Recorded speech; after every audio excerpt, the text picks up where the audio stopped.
আজকে কথা বলবো স্যামসাংয়ের তরফ থেকে আসতে যাচ্ছে নতুন 5G smartphone Samsung Galaxy M44 এর ব্যাপারে। এই ফোন গিগবেঞ্চে লিস্ট হয়েছে, সেই সাথে স্পেসিফিকেশনও লিক হয়েছে। এই ফোনের মডেল নাম্বার হচ্ছে SM-M446K, যা আজকের ভিডিওতে বিস্তারিত আলোচনা করব। আশা করি পুরো ভিডিও জুড়ে আমার সাথেই থাকবেন। চলুন ডিজাইন দিয়ে শুরু করি। তো গ্যালাক্সি M54 এবং গ্যালাক্সি M34 এর মতোই অনেকটা সেম দেখতে হবে গ্যালাক্সি M44, অর্থাৎ গ্লসি ডিজাইনের সাথে পলিকার্বনেট প্লাস্টিক ব্যাগ।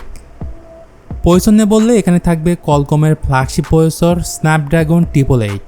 এটি 5 ন্যানোমিটার ফেব্রিকেশনে বিল্ড করা 5G প্রসেসর। এখানে জিপি হিসেবে থাকবে অ্যাড্রিনো 660, আর স্ন্যাপড্রাগন 888 হচ্ছে প্রায় 3 বছর আগের পুরাতন প্রসেসর, যেটা স্যামসাং গ্যালাক্সি S21 এপি ফোনে ইউজ করা হয়েছে। আন্তত স্কোরের ব্যাপারে বললে এখানে থাকবে 7 লাখের কাছাকাছি। সো গেমিংয়ের জন্য আদর্শ ফোন এটি। এই ফোন আসবে একটি ভেরিয়েন্টের সাথে 6GB র্যাম এবং 128GB স্টোরেজ, তবে এর সাথে আরও অন্য কোনো ভেরিয়েন্ট থাকতে পারে।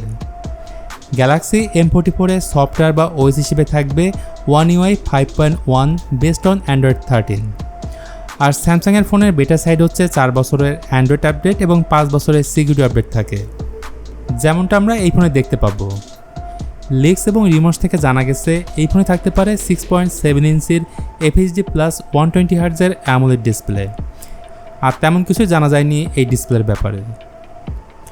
বাকি থাকছে ব্যাটারির ব্যাপারে ডিটেলস কোনো ইনফরমেশন পাওয়া যায়নি, তবে আমার হিসেবে এই ফোনে থাকতে পারে 6000 mAh battery. Guys, expected price এবং লং ডেট নিয়ে বললে ফোনটি খুব তাড়াতাড়ি রিলিজ হবে ইন্ডিয়াতে। আর আপনার মতে গ্যালাক্সি M44 কী দামে আসতে পারে জানাতে পারেন কমেন্ট করে। তো ভিউয়ার্স, এই ছিল আজকের ভিডিও স্যামসাং গ্যালাক্সি M44 এর ব্যাপারে লেটেস্ট আপডেট। আশা করি ভিডিওটি আপনাদের কাছে ভালো লেগেছে। ভালো লাগলে please hit the like button, share করতে পারেন আপনার বন্ধুদের সাথে। আজকের মতো আমি মিথুন এখানে বিদায় নিচ্ছি। সবাই ভালো থাকবেন।